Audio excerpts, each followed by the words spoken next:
여러분 안녕하십니까, 캡틴 JK입니다. 저는 국내 모 대형 항공사에서 약 20년간 조종사로 재직을 하고 외항사 기장을 거쳐서 현재는 에어프레미아의 보잉 787 기장으로 재직 중에 있습니다. 얼마 되진 않았지만 제 영상은 제 영어 스피킹 연습을 위해서 부족하지만 영어로 제작을 하고 있었는데요. 오늘은 좀 예외적으로 한국말로 영상을 찍게 되었습니다.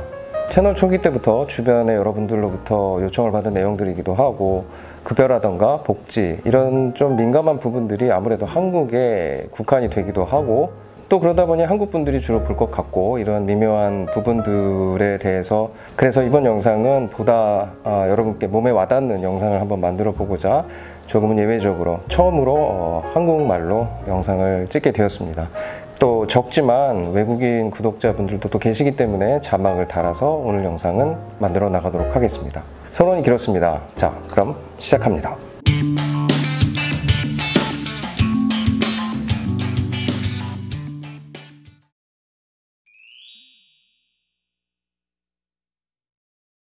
제가 조종사가 된 내용은 지지난번 영상에서 조금 상세하게 다룬 내용이 있기 때문에 그 영상을 참고를 하셔도 되고, 간단히 말씀드리면 대학교에서 비행과는 상관이 없는 학과 공부를 하다가 지인을 통해서 항공사의 조종사 양성 프로그램을 알게 됐고 또 그에 맞춰서 준비를 하고 합격을 해서 지금까지 조종사 생활을 이어오고 있습니다. 조종사가 되는 길은 굉장히 다양합니다. 군 조종사, 또 민 조종사, 민항기 조종사가 되는 길도 굉장히 다양하기 때문에 이 부분에 대해서는 영상을 따로 제가 준비를 해서 여러분께 소개를 해드리는 것이 더 좋을 것으로 생각이 됩니다.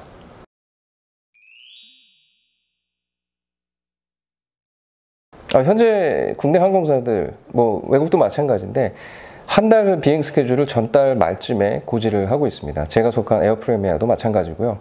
항공사마다 그때그때 상황에 따라서 한 달 비행 시간이 달라지는데요. 일반적으로 737, 320 같은 소형기 기장들은 한 달에 약 60에서 80시간 정도의 비행 스케줄을 소화를 하게 되고 787, 330, 777, 747, 380 같은 그런 대형기 기장들은 통상 조금 많은 80에서 100시간 정도의 비행 시간을 소화를 합니다. 아마 수에 빠르신 분들은 벌써 계산 중이실 것도 같은데 한 달에 휴일 8일 빼고 그럼 22일, 23일 되는 시간에 많이 하는 게 100시간. 그러면 대충 하루에 5시간도 비행을 안 한다. 이거 너무 날로 먹는 거 아니요? 라고 하는 친구들이 있어서 예전에 술을 먹다가 언쟁을 하기도 했습니다. 스케줄에 표시된 이런 비행 시간은 단순히 이륙부터 착륙까지 시간을 나타낸 것이기 때문에 사실 실제 출근해서 준비, 브리핑, 기타 점검, 여러분이 탑승하시기 전까지 저희가 준비하는 모든 그 근무들은 빠져 있게 되죠. 그리고 아울러 착륙 후에 터미널에 들어가서 여러분이 하기하고 그 이후 일어나는 근무까지도 모두 빠져 있기 때문에 쉽게 하루에 일과가 끝나는 국내선을 예로 한번 들어볼게요. 2번의 보통 왕복 비행을 하게 됩니다. 국내선을 하게 되면 가장 긴 김포 제주 왕복 비행이라고 해도 이거를 2번을 왕복을 했을 때 제 스케줄상에 찍히는 시간은 3시간 40분 정도밖에 되지 않습니다. 앞서 제가 언급한 비행 준비, 브리핑, 점검 이런 시간을 모두 합해서 출근부터 퇴근까지 근무 시간을 계산을 해보면 밥 먹고 쉬고 이런 시간을 빼더라도 대략 8시간에서 9시간 정도의 근무 시간이 나옵니다.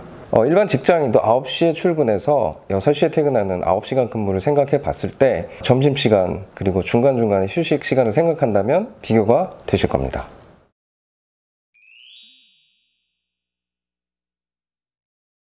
조종실에서의 근무 시간은 비행 거리하고 회사 규정 등에 따라서 꽤 다릅니다.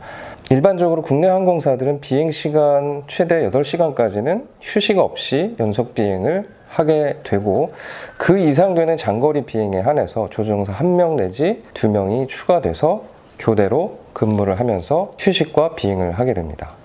예를 들어 비행시간이 14시간에서 15시간 정도 되는 뉴욕에서 서울 비행을 예를 들어보면 2명의 기장과 2명의 부조종사가 탑승을 해서 약 7시간여 근무와 휴식을 교대하면서 비행을 완료하게 되어 있습니다.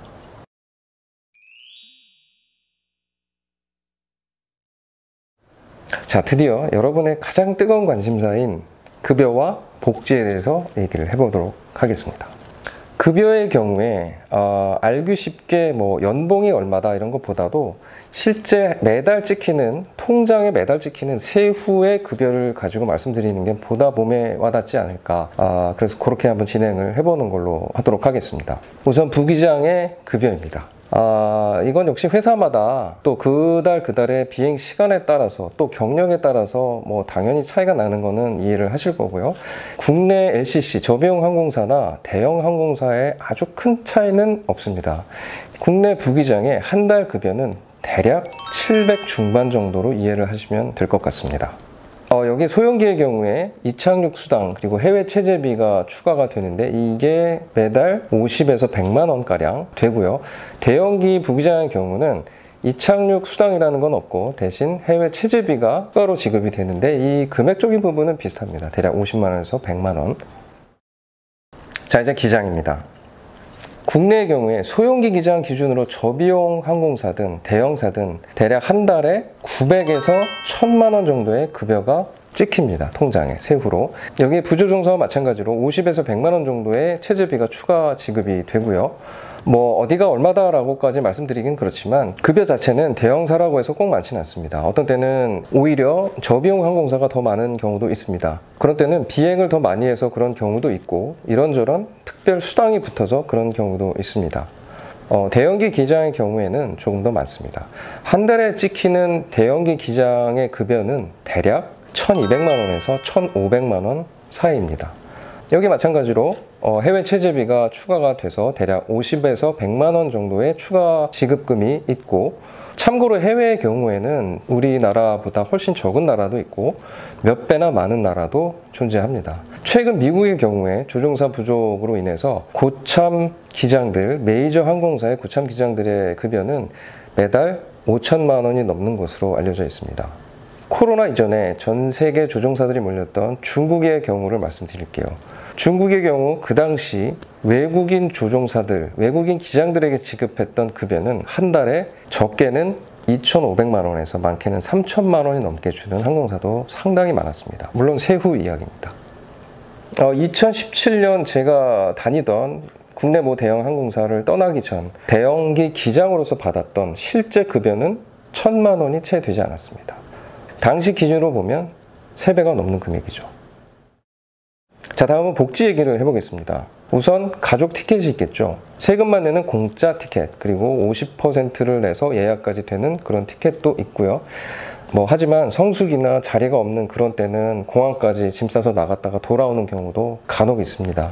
물론 대형 항공사처럼 해외 항공사와 협업이 되어 있는 경우에는 티켓의 옵션이 훨씬 더 많겠죠.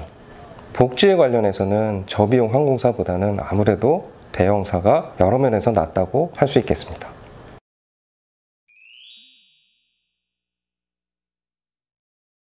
자, 이번 분야 역시 꽤 많은 관심을 가지고 계신 부분인데 이 부분은 제가 지지난 영상에서 어느 정도 언급을 드렸기 때문에 좋았던 점 중에 특이한 것은 기장이라는 직함 자체가 주는 특이함, 또 희소성 이런 것 때문에 모임에 나갈 때마다 생각지 않았던 관심을 받았던 그런 때가 꽤 많았던 것 같습니다. 나쁜 점은 많죠. 우선 피로감, 잦은 밤샘, 그리고 시차 이런 것들로 인해서 늘 피로감이 좀 많은 편입니다. 그러다 보니 많은 조종사분들이 운동과 영양제 이런 것들로 많이 극복을 하려고 노력을 하시고, 또 하나는 성수기 같은 그런 바쁜 때 찾아오는 스케줄의 변동입니다. 예기치 않게 갑작스레 불려 나가는 경우도 많지는 않지만 종종 있고, 또 원래 나왔던 스케줄이 갑자기 다른 스케줄로 바뀌는 이런 경우도 종종 있죠.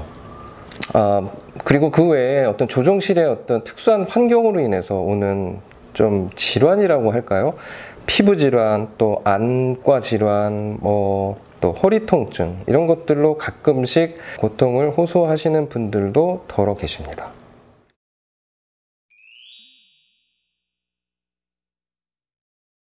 마지막으로 지금까지 비행을 하면서 겪었던 일들 중에 몇 가지를 소개를 할까 합니다. 제가 중국 모 항공사에 있을 때 일입니다. 하늘에 구름이 뭐 여러 가지 있지만 썬더스톰이라고 불리는 뇌우라는 것이 있는데 조종사들은 무조건 이 뇌우라는 구름은 피해서 운항을 해야 합니다. 이 구름에 잘못 들어가서 추락했던 에어프랑스 비행기의 경우도 있으니까요. 중국의 광저우라는 도시에서 야간에 이륙을 한 적이 있습니다. 이륙을 한 지 얼마 되지 않아 온통 뇌우로 포위가 된 적이 있습니다. 중국 대륙에는 여름에 굉장히 빠른 속도로 뇌우들이 발달을 합니다. 정말 그 당시는 기도하는 마음으로 간신히 빠져나와서 목적지로 갔던 경험이 있습니다. 반면에 보람된 기억은 자잘하게 좀 많이 있지만 가족들과 함께 했던 비행이 가장 생각이 납니다. 특히 9.11 테러가 일어나기 전에는 기장의 허가 하에 조종실에 일반 승객분이 들어올 수가 있었는데요. 제가 부기장 시절에 아버지를 조종석에 모셨던 적이 있습니다. 물론 울산, 김포 짧은 구간이긴 했지만 야간에 제가 직접 이륙하고 착륙하는 모습, 그 모든 걸 지켜보셨던 아버지는 사실 감격의 눈물을 흘리셨다고 지금도 가끔 말씀하십니다. 자, 오늘 여러분들이 민항기 조종사에 대해서 정말 궁금해할 만한 주제를 다뤄봤습니다. 궁금증이 시원하게 풀리셨길 바라고, 혹시 추가로도 궁금하신 부분이 있거나 다른 부분이 궁금하다면 언제든지 댓글 달아주시면 댓글로 혹은 영상으로 답변해 드리도록 노력하겠습니다. 지금까지 시청해 주셔서 대단히 감사합니다. 제 다음 영상에서 다시 뵙도록 하겠습니다. 고맙습니다.